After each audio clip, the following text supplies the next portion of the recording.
There is absolutely nothing that can happen on a corporate stage that will ever rattle me in the same way that a comedy club once did. And I say that with love, respect, and a memory of so many emotional highs and lows. So stand up was the best training ground I ever could have asked for. And it was the best training ground for corporate because in comedy, there is no polite applause cushion. There's no one that says great effort.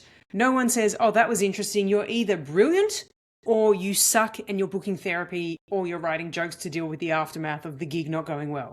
Like, no one has ever left a comedy show and said, yeah, she was moderately amusing, or I might go again. Like, it just does not work like that. It's either he's amazing, I love him, what an incredible comedian, or he's horrendous, what a waste of a night.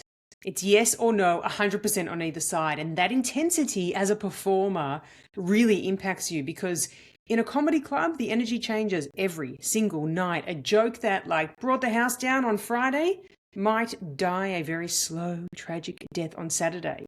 While you've used exactly the same words, exactly the same delivery, exactly the same timing, the same beats, but you've got completely different humans in front of you. And that forces you to become hyper aware.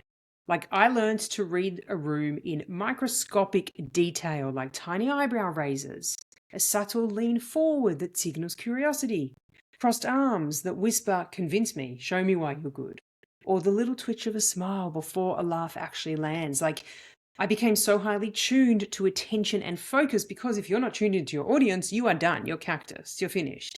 And stand up really taught me that performance isn't about delivering material. It's always about co-creating a moment and an experience.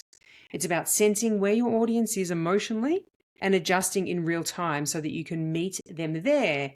And then there were the highs. Oh my gosh, the highs in comedy are amazing. The magical, electric, goosebump inducing highs where a joke lands so perfectly that the entire room erupts and you feel this wave of shared joy just move through the space. It is that kind of laughter. Like there is nothing quite like it. And for a few seconds, it feels like everyone is connected in the same emotional frequency, like pure magic. So the highs are high, but the lows are so low. There are nights where I was like, I can't do this ever again. I literally cannot get up tomorrow night and do this next show. I wanted to just disappear and evaporate under the spotlight. There were nights where the silence was just so overwhelmingly noisy.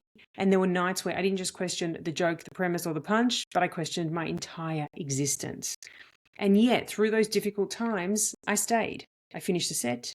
I didn't run away. I didn't fake an emergency, as tempting as it was a few times. I stood there and I navigated that awkwardness and that resilience, that strength that I built through that experience of sticking there really rewired me and changed my own belief in what was actually possible, in what I was actually possible of doing, creating, and being part of. And I proved to myself that awkwardness is not going to kill me. Silence won't kill me. Discomfort won't kill me. And once you truly know that, you become dangerous in the best possible way because you stop being scared of the type of moments that so many people try to avoid at all costs. Stand up also taught me adaptability at a level that corporate stages don't demand because if you're in a comedy club and the first two jokes bomb, you don't stubbornly keep going with your pre-planned sets. Like you pivot, you shorten the setup, you speed up the rhythm, you swap the tag, you create a brand new tag, you keep the premise, but you ditch the punch, or you change the premise entirely because it's just not the right room, the right audience, or the right night for it. Like you change gears fast. You listen harder, and listening, really listening and seeing and being so perceptive became the skill that transferred directly into the corporate world. Because leadership is seeing, it's listening, it's understanding what's happening with the people who are right in front of you, in the room with you, and adapting fast. You know, corporate stages gave me scale, they gave me sophistication, they gave me bigger audiences, and most importantly, sober audiences who don't throw things at you, which is always amazing. Stand up gave me guts of steel. It sharpened my comedy and observational instincts like nothing else.